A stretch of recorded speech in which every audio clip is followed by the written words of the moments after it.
So, guys, how are we feeling? How are we feeling on this match day, this old firm match day? A match day that is critical, absolutely critical in this season. Don't win today, it is over. You know what? If we don't get the full 3 points today, it is genuinely done, dusted, and we turn our thoughts to that cup final on the 25th. It's got to be pride, it's got to be passion, it's got to be heart, it's got to be hunger and fight and battle. All those key words need to be not just said, but actually demonstrated on the pitch today. You know, we've heard Philippe Clement talk about the passion of the city of Glasgow. We've heard him talk about the hunger of his players.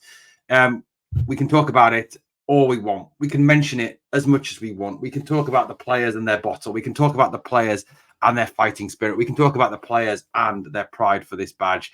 But at the end of the day, it's what happens today. Come kick-off time, right through until the end of that game, until the 100th minute, the 92nd minute, the 99th minute, however long this game lasts today, we need to see pride demonstrated, hunger demonstrated, passion demonstrated, fight demonstrated, bottle demonstrated. So, look, let's talk a little bit through, obviously, the build-up to today's game. We're going to look back at a bit of past fixtures in this game and, a bit of a look at how Rangers performed at Celtic Park over these most recent times.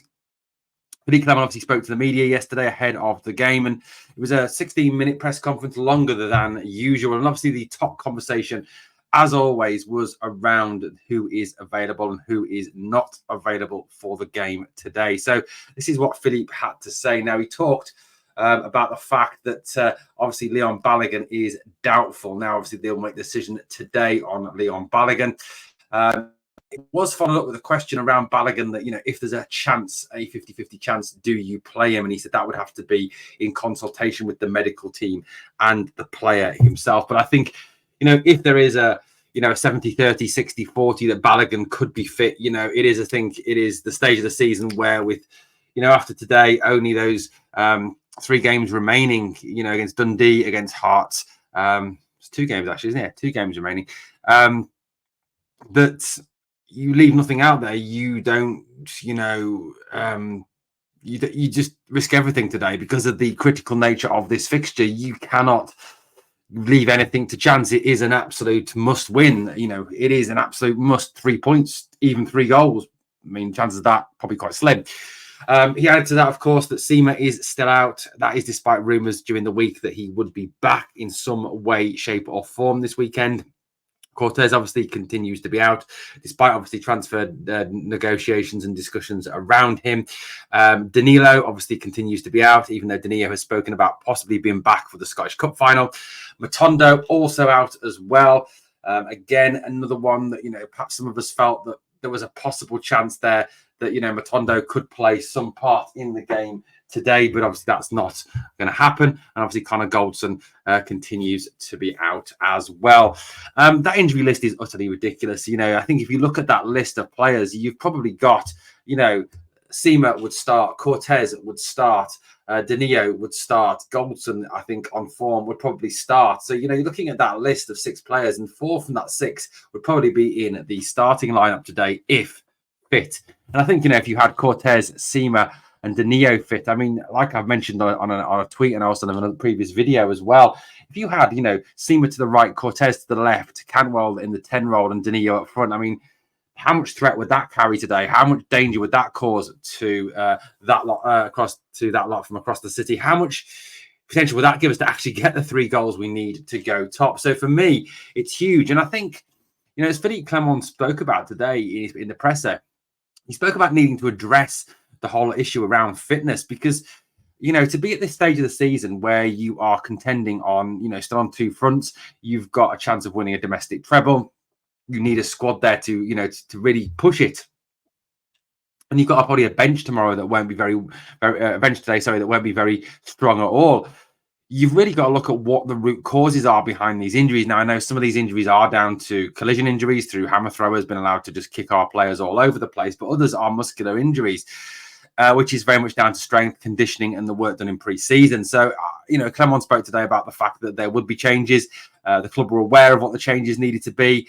But obviously that was that for next season, he said. So it is interesting that he's already thinking about that and thinking about how to change this injury blight that seems to be affecting our club. I mean, especially if you look at Celtic today, who have pretty much their full strength squad available, with obviously Dyson Maida, who was meant to be out for the whole of the season, back, Callum McGregor back, Hatate back, Carthorse Vickers back, all those players back and fully fit and available. They've got a strong squad to pick from, whereas we are, like I said, we are missing 4 of a possible 4 from 6 who would probably start in today's game. Now, look, I think these two are a massive miss for me today, Matondo and Sima.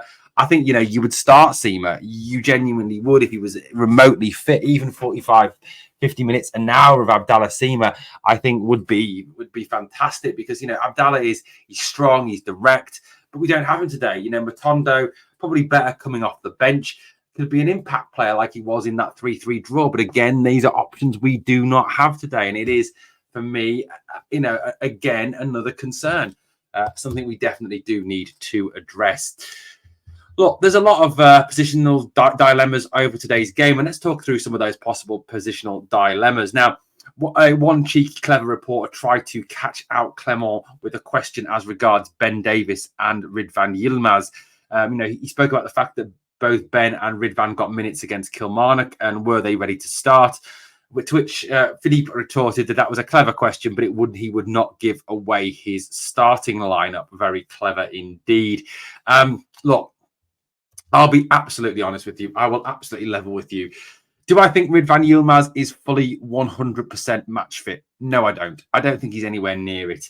But I think you've reached a point in the season, as I've said, at the start of this pod, you cannot leave anything out. You cannot leave anything out on the field there. You cannot leave anything to chance.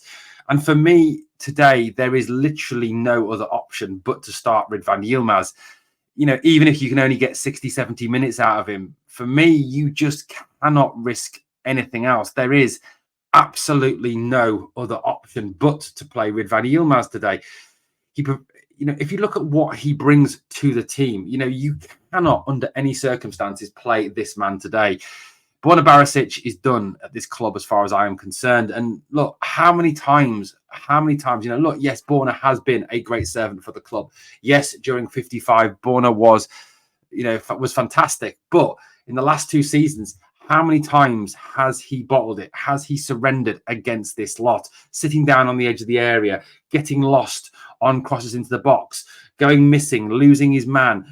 He isn't one of the classic scar tissue players who, for me, have on a number of occasions looked scared, looked like a rabbit caught in the headlights, particularly at Parkhead. And it's something we cannot afford today. The first 20 minutes of today's game are going to be like a bad day in Beirut. They are going to be like, a real bad day in, I was going to make a joke there, but I better not. They're going to be a real dreadful day in Beirut tomorrow. And, for 20 minutes, I think, their crowd will be up, will be loud. Their players will go at us, and I think what you need to do is to weather that storm. Obviously, get at them, high press them, go after them, get in their faces, try and get on the front foot as soon as possible. But the longer you can, push them back and hold them back for that first 20 minutes, quieten the crowd, dampen the spirits, turn them away, push them off. That is going to be the better for this team. And for me, players like Borna Barisic have not got that fight anymore. And to hear people talking, who were at the game, the 3-3 draw, in that first half, to see senior players scared to receive the ball, senior players, not up for the battle, it does worry me. Now, Ridvan Yilmaz, for me, provides the perfect option on that left-hand side. The Silva and Barisic left-hand side does not work. Ridvan Yilmaz provides a balance to the left-hand side. I think it's something we've missed in the games that he has not been available. The team looks unbalanced. It looks compacted into sort of the right-hand central area of the field and makes it easy to defend against. Whereas having Ridvan, you've got a player who can get down that left side, can go on the overlap, can put the ball into the box left-footed with a bit more effectiveness than to just loop it into the box and hope approach of Borna Barisic. So for me, there is literally no question. You have to start Ridvan Yilmaz today. It is no other option. The guy is just, a million times better than anything else we have. Yes, Dujon can do a job at left back, but he naturally comes in field the whole time and narrows the game. And nothing against Dujon. He's a right-footed, essentially a very right-footed player. that is just where we're at as a club, and we need to have Rid van Yilmaz in today. And I know there's a few of you out there that still like Borna Barisic, think Borna's okay. Personally, I think he's shot, he's done. The news obviously emerged today that Rangers Review reported that both him and John Lundstrom are gone at the end of the season. You've got to obviously question, a 50-50, are they going to have the same heart and fight as someone who's still going to be here next season, knowing that they go into 50-50, they get themselves wrecked and injured, they lose the opportunity to go and get that big signing on fee at the new club? Horrible, yes. Mercenary, yes. That's modern football, unfortunately. As for your central defensive partnership today, look, realistically, it's going to be Souttar and Davis. Now, yes, I know in the past there has been some moments, particularly last season, where the two of them have been a bit bomb scare. I think some of that was down to McGregor last season, the fact that that everyone knew that McGregor wouldn't come off his line, that he didn't exactly in his last season. Alan McGregor, don't get me wrong, is one of the top Rangers goalkeepers of all time, and I love Griegsy, but he kind of faded towards the end of his career. And I think that was a sort of element in the uncertainty there was at Parkhead last season. Certainly I know that game that had nothing riding on it, but the 3-0 victory at Ibrox, when Robbie McCrory was in goal, there seemed to be a lot more confidence in that back four, knowing that Robbie would come for the ball, knowing Robbie would claim the ball. And I think that's something they get for this season from Jack Butland, who is the outstanding goalkeeper in Britain this season. It is going to be Souttar and Davis. I think realistically, Balogun isn't going to be in a position to start. I think listening to what Phil Clement had to say today, you can't risk him not against Kyogo, not against O'Reilly, not against that lot. There's just too much attacking talent there, attacking potential there. You have to obviously, I think, go with these two. Now, John Souttar, yes, has a mistake in him. I think John Souttar gets a lot of very unfair criticism from our fan base. It's like I echoed an excellent point that was made on another podcast. I think it was Heart and Hand. Where they said that, John Souttar, yes, has got a mistake in him, but if he didn't have that mistake in him, he would be at Arsenal, Manchester United, Manchester City, Chelsea, Liverpool. He would be at one of those clubs down south because, he's a top centre-half, but the mistake in him is the thing that turns him into a player that isn't attracting Premier League interest or interest from one of the big clubs across Europe. And I know we are a massive club, but we don't have the financial clout anymore to compete with the Bayern Munichs, the Real Madrids, the Man Cities, the Manchester Uniteds, the Liverpools, the Arsenals that we used to have back in the day. So look, Souttar is an option. I think also the fact that with Davis in the team, Souttar naturally plays to the right side, which in my opinion is Souttar's best side. He is a right-sided centre half. With the best will in the world, if you play a player in a position that's not his natural position, Souttar hasn't come up as one of these hybrid players. He's not a Sterling. He's not, certainly not that. He's not a McCausland. He's not a, he's not a Paul Nisio coming up through the youth system. He's not that sort of player that is a hybrid player that can play in a number of different positions. He is a centre half, a right-sided centre half. He is naturally right-footed, and his game is suited to being on that right-hand side.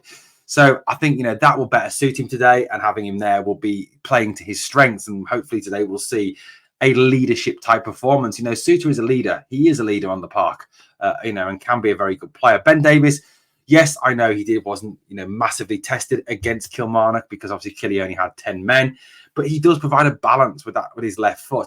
Now the physicality side of it is a worry with Ben Davies, but what else have you got? There's nothing else out there, is there, for us? Leon King, he's not going to play. Balogun, not fit. Goldson, is in awful form and is out for the rest of the season. So realistically, that is it, and they've got to obviously come to terms with that and play with that as the season goes on now until the end. I think if Balogun cannot get back. The other debate is over who played in the 10 role. Is it Cantwell or is it Lawrence? Lawrence obviously came on, last Old Firm game was poor, don't get me wrong, and had some pretty ropey performances before last week against Killy. And he comes on, does well against Killy, scores that fantastic goal. And he does something I think a lot of players don't do other than perhaps Mohamed Diamande, which is take a shot from distance. He is a top player. But Cantwell has, for me, he leads the press. He's got that creative flair. He's got that killer pass. Yes, Lawrence can play a pass, but I just think there's something a little bit more special about Cantwell. Cantwell also, I think, has that devil about him. especially when it comes to playing them. He's due a big game against them. Yes, he was poor last time we played at Parkhead, tried to take a touch too many. But I think, today is his time to lead. His time to excel. We saw in the cup semi-final against Hearts, he really stepped up and led. We need that again from him today. Now, in terms of results against them at Parkhead, we'll get to those shortly. But in terms of what team I think Philippe Clement will name today, not potentially the team that I would name today, it's the team that I think Philippe Clement will name today. And I know trying to second guess Philippe Clement's squads and teams is exceptionally hard. Get that. 1,000,000% understand that. Now, this is the team that I think he will name. And no doubt when it comes to his team being revealed, finally, I will be 1,000,000% wrong because who knows what he's going to go for. So obviously Jack Butland in goal, I think, is an absolute shoe-in. You're not going to get anyone else in goal, are you? He's not going to bring McCrory in. Butland has been outstanding this season. Tavi's going to start at right back. I think Suter and Davis, obviously, are a centre-half partnership. And as I've already spoken, I think Yilmaz has to start for me. If tomorrow when the team sheet comes out and it's Barisic at left back, I'm going to really be worried going into the game. Look, realistically, do I think John Lundstrom should be playing? No, I don't think John Lundstrom should be playing. I absolutely don't think he should be playing because against Celtic, he hides. His record against them in the Old Firm is awful. 2 wins in 13. He's been run round by them. They run rings round him. He has had a couple of decent games against them. But realistically, is Clement going to drop Lundstrom? No, he's not. Would I rather see Sterling in there alongside Diamande? Yes, of course I would. I think he provides a lot better options than the negative Lundstrom. But he's going to start Lundstrom. Diamande has to start for me. He is our best central midfield player. And I think, some ratings that I read by some people, I think it was the Glasgow World and also I think it was SM Rangers Assessment as well, grading Lundstrom ahead of Diamande after the Killie game. I think we was just way, way, way off. What game were they watching? Dio, for me, is a top player. He buys time with the ball. He plays through the lines. He's willing to get the ball under pressure and move up. And I think at times his game is curtailed by having to play alongside Lundstrom. Lundstrom is negative. He drops into the back four, meaning Diamande's got to come deeper to receive. If Lundstrom was taking the ball off the back four, slightly higher up the park, and I think Suter and Balogun, when he's fit, are better at bringing the ball out from the back than Lundstrom. Lundstrom, I think, slows it too much. If Lundstrom was further up the park and getting it from Suter further up the park and then feeding it to Diamande further up the park, it would increase the effectiveness of our attack, of Diamande's distribution. I think also of Cantwell's play as well, because he would be receiving the ball deeper and in areas where he's more able to affect the game. The three behind the striker, Silva, I think, starts after his goal the other week. Yes, his celebration was out of order. Yes, I know there's some doubts over him. Yes, he is going to get dogs abuse. But, go out there and prove everybody wrong, Fabio, tomorrow. Go out there, today, and score your goal. Shush the Celtic crowd. Do what you want. Todd Cantwell, for me, has to start the 10 role. Dujon Sterling, I think he will use on the right side. Why do I think Sterling will be used on the right side? Yes, he is not the best winger in the world. His end product is not great, but he works exceptionally hard. He gets forward, he gets back, he tackles well, he has boundless energy. And I think with the fact that Dyson Maida, runs rings round Tav, I think having Sterling there to help cover will be something that Clement will think about, giving Tavernier some cover by putting Sterling in front of Tavernier to deal with the threat of Dyson Maida, I think will be an option. Cyril Dessers will start up front because realistically there are no other options. I would love to see Danilo up there. I'd love to see Zach Lovelace up there, but it is going to be Dessers. And it is a worry that can we rely on him? If a chance falls to him, is he going to take it or is he going to put it into orbit? I don't know. It is a worry with Cyril Dessers. You never know. You just never know with the man. And even his biggest fans will have to admit that with him, you don't know what's going to happen when the ball drops to him in the box. Is he going to take 9 touches and try and score a worldie? Or is he going to do the sensible thing and hit it first time? Who knows? Who genuinely knows? Well, in terms of our results record at Parkhead, it does not make wonderful reading, does it, at all?